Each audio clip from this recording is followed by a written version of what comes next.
is it about the Negro? I mean, every other group that came as an immigrant somehow, not easily, but somehow got around it. Is it just the fact that Negroes are black?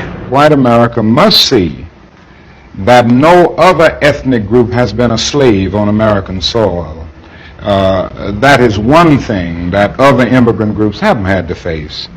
The other thing is that the color became a stigma. American society made the Negro's color a stigma. America freed the slaves in 1863 through the Emancipation Proclamation of Abraham Lincoln, but gave the slaves no land or nothing in reality, and as a matter of fact, to get started on. At the same time, America was giving away millions of acres of land in the West and the Midwest, which meant that there was a willingness to give the white peasants from Europe an economic base.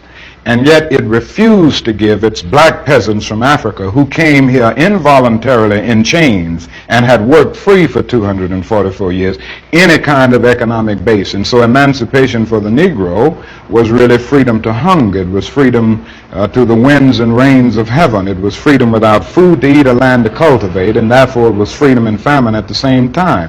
And when white Americans tell the Negro to lift himself by his own bootstraps, they don't look over the legacy of slavery and segregation. I believe we ought to do all we can and seek to lift ourselves by our own bootstraps, but it's a cruel jest to say to a bootless man that he ought to lift himself by his own bootstraps. And many Negroes, by the thousands and millions, have been left bootless as a result of all of these years of oppression and as a result of a society that deliberately made his color a stigma and something worthless and degrading.